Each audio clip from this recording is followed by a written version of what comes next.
Bom dia, igreja, a paz do Senhor. Leitura bíblica de hoje para darmos continuidade à nossa série de devocionais. Hoje, no nosso quarto episódio de Aumentando o Amor pelo Próximo, de acordo com os mandamentos de Cristo.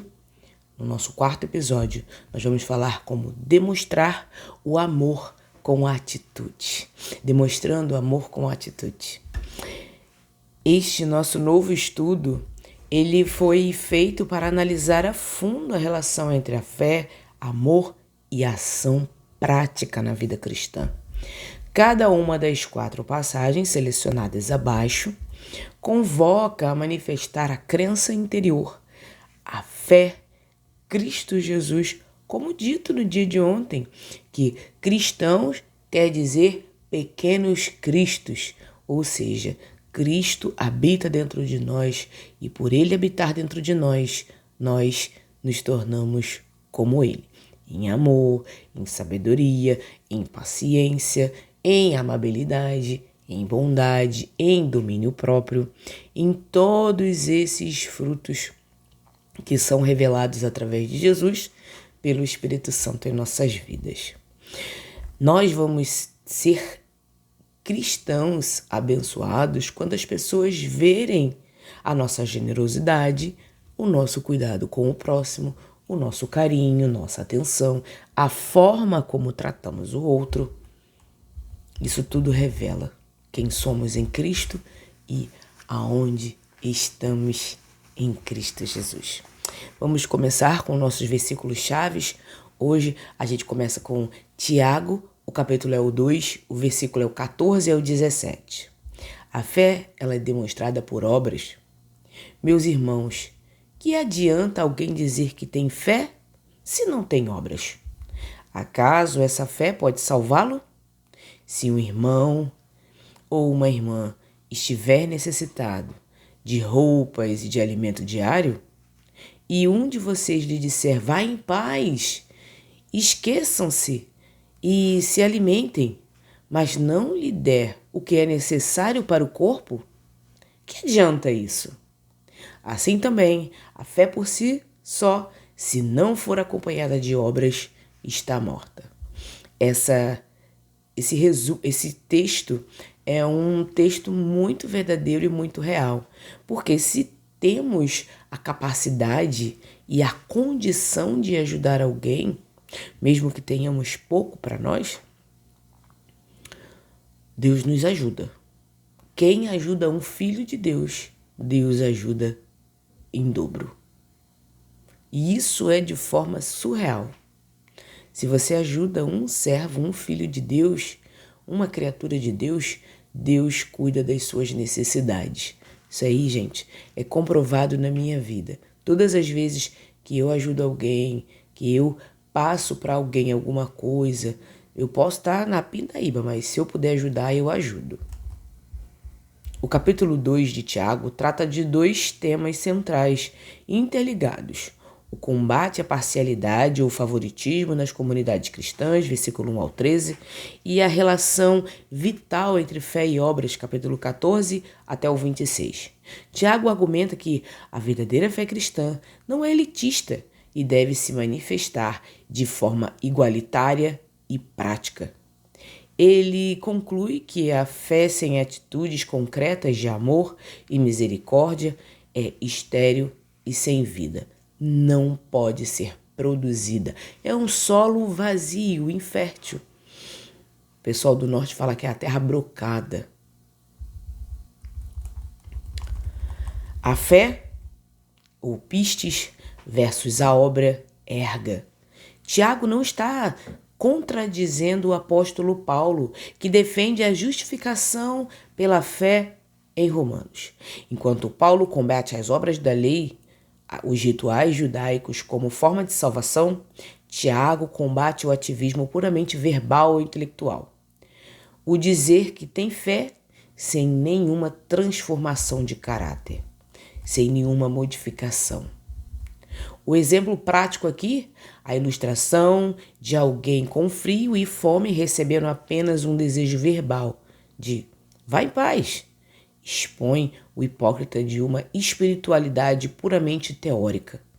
O verbo grego, no versículo 16, denota uma atitude de despedida fria que evita o envolvimento pessoal. A fé morta, assim como um corpo sem espírito, é apenas um cadáver. A fé sem obras não possui sopro de vida no Espírito Santo, do Espírito Santo. As boas obras são o fruto natural e a evidência pública de uma fé salvadora. Não limite sua fé a discursos teológicos ou orações distantes. Quando identificar uma necessidade material na vida de um irmão, em sua comunidade ou no seu dia a dia, haja de forma prática, fornecendo alimento, assistências e recursos. Em vez de oferecer apenas a palavra de conforto ou promessas vagas de oração, ô meu irmão, vá com Deus, hoje não dá não, mas sendo que você tem, você possui. É vã a nossa fé. Ou eu vejo alguém que está precisando de ajuda, seja ela, gente, não precisa ser só monetária, não. Eu tô com uma pessoa precisando de ajuda referente sei lá, arrumar uma casa, a dar um ombro amigo para a pessoa me ouvir, a ter um contato diário de amor, de compreensão, dar um conselho. Se eu sei que essa pessoa precisa, e eu falo, não tenho tempo hoje não, peraí que eu tô indo pra rua, tô indo sair. Vai lá conversar com o irmãozinho, que o irmãozinho vai te dar um bom conselho.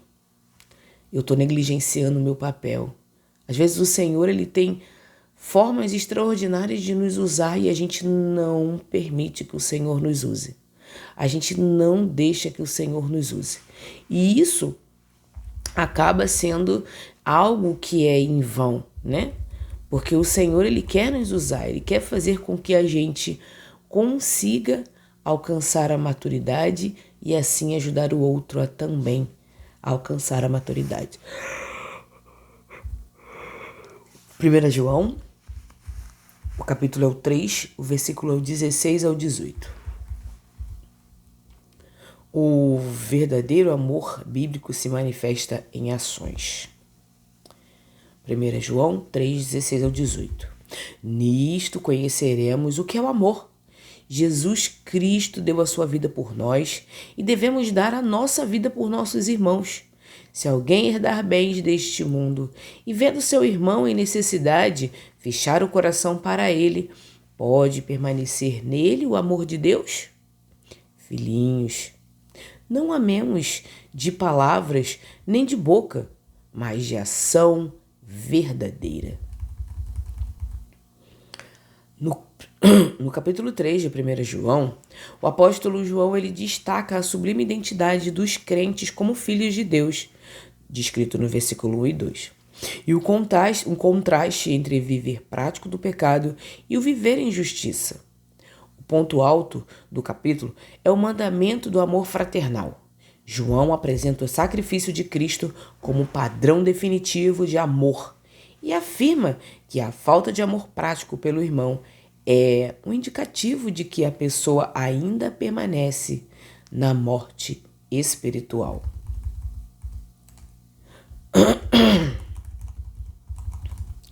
O padrão do amor ágape.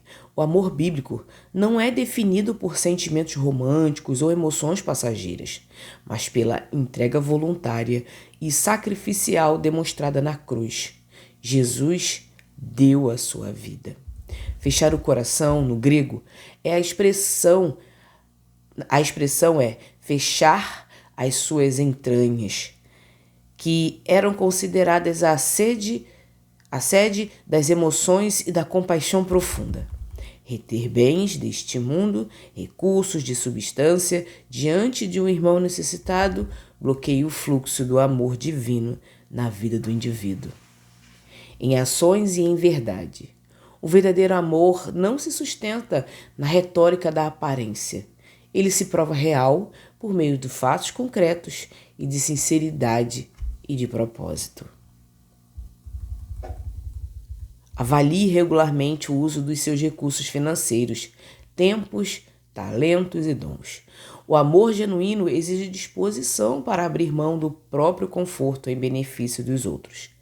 Procure de forma ativa oportunidades de compartilhar o que você tem com quem possui menos, transformando sentimentos de simpatia em atos intencionais de generosidade. Eu tenho o hábito de onde eu chegar eu ser educada, eu abraçar as pessoas, eu ter um jeito carinhoso de atender as pessoas e de falar com as pessoas. E isso, em muitos casos, espanta as pessoas porque a gente vive numa sociedade tão rígida, tão dura de emoções, que as pessoas acabam confundindo as coisas e acabam tendo uma outra visão. Acha assim, fulana é assim porque ela quer conquistar algo. Fulana é desse jeito porque ela quer crescer. Ciclana é assim por causa disso. Mas não, esse é o meu jeito. Eu falo com todo mundo, eu brinco com todo mundo, eu abraço todo mundo que vem me abraçar. Esse já é o meu jeito, já é a minha natureza. Eu entendi quem é Cristo Jesus na minha vida e por entender quem é Cristo Jesus na minha vida, eu tenho uma fé muito madura para cuidar, para ser generosa. A generosidade, gente, não é só dinheiro. A generosidade não é só bens. A generosidade, ela vai além. É um sorriso que você dá para alguém que está triste. É um abraço que você conforta alguém que precisa. É de fato uma palavra amiga. É de fato o cuidado pelo outro. E nunca foi para se tratar de nós, mas sempre foi para se tratar do outro. O que é nosso, o que a gente pode fazer para poder viver em paz e ter santidade com as outras pessoas, a gente faz, a gente vive, a gente executa. Agora, o próximo, a gente já não tem como modificar, a gente não tem como transformar, a gente não tem como ver, a gente não tem como saber o que pode acontecer. Mas a nossa atitude, como foi dito nos estudos anteriores, nossa atitude com o próximo tem que ser parecida com a de Cristo. Ser igual, a gente nunca vai ser, mas a gente pode ser parecido, bem próximo. Gálatas, capítulo 6, versículo 9 e 10. E não nos cansemos de fazer o bem, pois por tempo próprio colheremos, se não desanimarmos. Portanto, enquanto temos oportunidade, façamos o bem a todos, especialmente aos da família da fé. O capítulo final da Epístola aos Gálatas traz instruções muito práticas sobre a vida comunitária sob a graça. Paulo aborda a restauração mansa dos que caem, a importância de carregar os fardos uns dos outros, versículos 1 e 5, e a lei espiritual da semeadura e da colheita, versículos 6 a 10. O apóstolo encoraja a igreja a investir no espírito e a manter a firmeza no bem, concluindo uma defesa de seu ministério baseado unicamente na cruz de Cristo. Não nos cansemos. O termo grego carrega a ideia de perder o vigor, desfalecer ou render-se ao cansaço diante das oposições ou da aparente falta de resultados.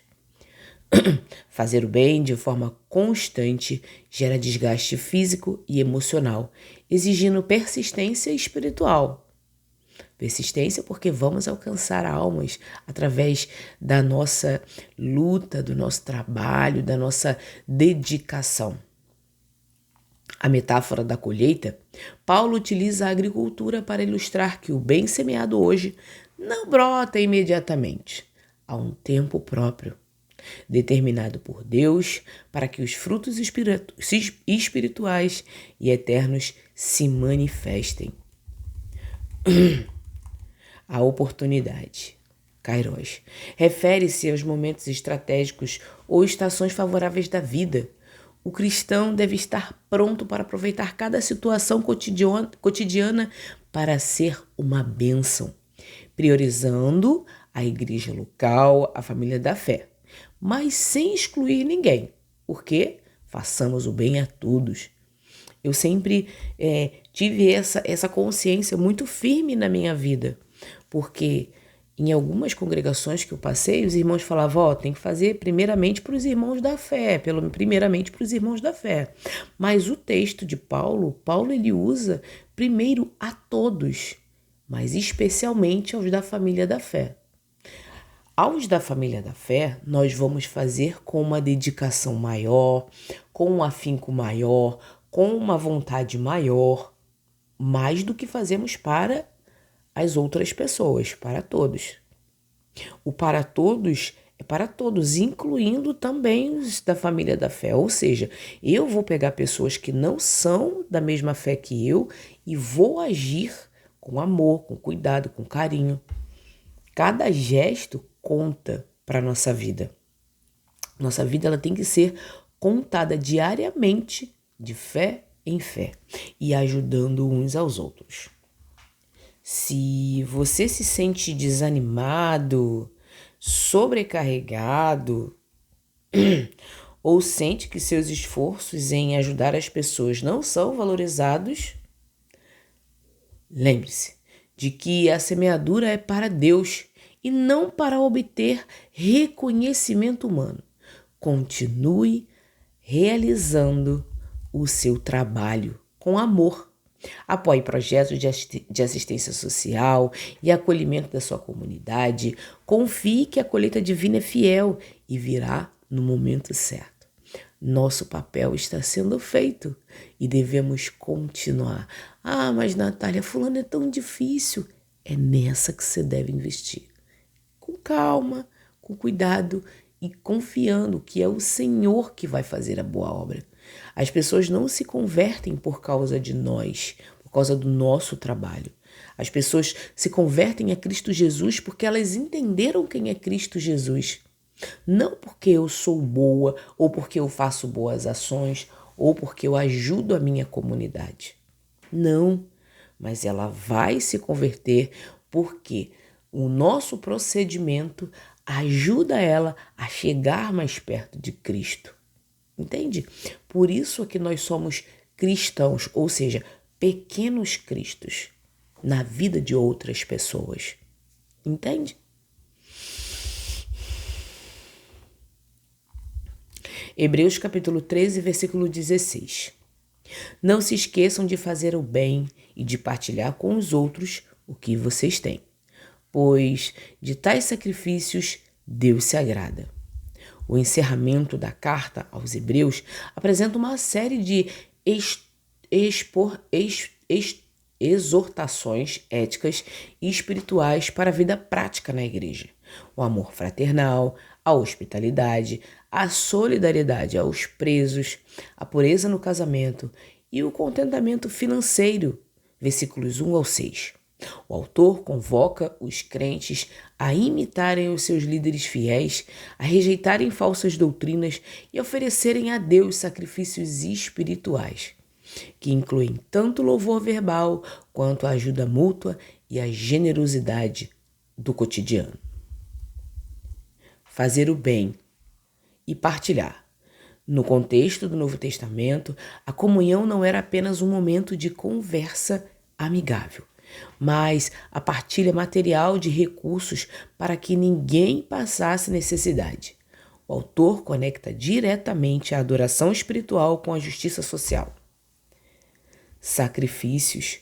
Com a abolição dos sacrifícios de animais do Antigo Testamento, pelo sacrifício perfeito de Cristo, o culto cristão passou a ser expresso de duas formas: o sacrifício de louvor e o sacrifício de generosidade.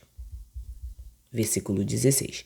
Sacrifício de louvor, versículo 15, e sacrifício de generosidade, versículo 16. O agrado a Deus. A verdadeira adoração, que sobe como um aroma suave ao trono de Deus, envolve estender a mão aos necessitados. O culto que agrada ao Senhor não se limita ao que acontece dentro do templo, mas se estende ao cuidado social fora dele.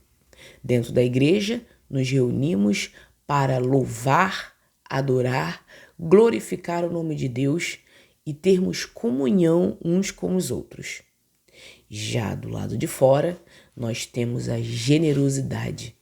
A generosidade para com os irmãos e também para com as pessoas do mundo. Lembra que generosidade não se trata só de valores, de bens, de dinheiro, mas se trata do seu tempo, da sua atenção, do seu cuidado, da sua forma de falar com os outros, sem ser grosseiro, sem ser agressivo, sem ser hostil. Tudo isso conta. Tudo isso é generosidade. E também o dinheiro, né?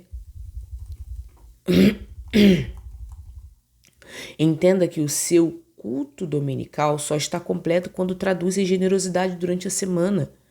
Nós prestamos cultos todos os dias, segunda a segunda, todos os dias. Crie o hábito intencional de compartilhar o que você tem.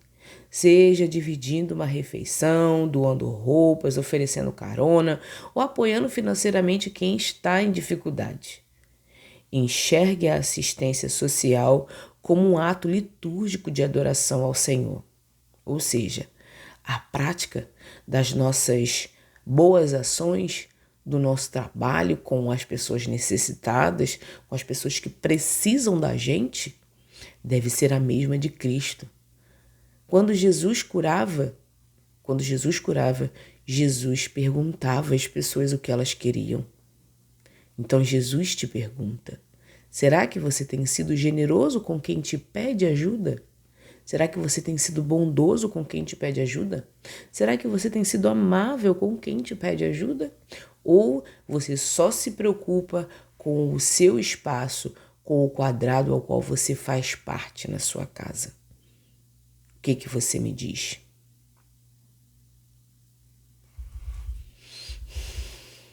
É difícil, mas não é impossível. A fé cristã genuína rejeita qualquer dicotomia entre o espiritual e o material. O amor que Deus requer de seus filhos não é abstrato ou meramente discursivo.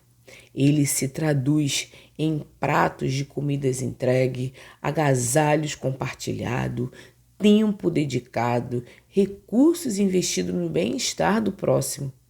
A verdadeira espiritualidade adora a Deus com os lábios, mas se consolida de forma concreta através das mãos estendidas para servir. O verdadeiro amor, ele é demonstrado por ações concretas de serviço e de generosidade. Amém? Vamos orar? Paizinho amado e querido Deus, graças te damos por mais um dia que se chama hoje, Senhor. Muito obrigada, Pai, pelo teu amor, pela tua misericórdia, por tudo que o Senhor representa em nossas vidas. Perdoe nossos pecados, nossas falhas, nos ajude, Pai, a sermos melhores para o Senhor. Tome-nos em tuas mãos, dirija a nossa vida, nos ajude, Pai. Tome que a gente possa, Pai, ser generoso, ser amoroso, ser confiável, que a gente possa, Pai, ser pessoas com o coração reto, direto ao Senhor. E que a gente possa, Pai, continuar o seu legado e assim concluir para um dia sermos salvos. Perdoe-nos, Pai, e dirija-nos. Hoje eu oro e já te agradeço. Em nome de Jesus. Amém.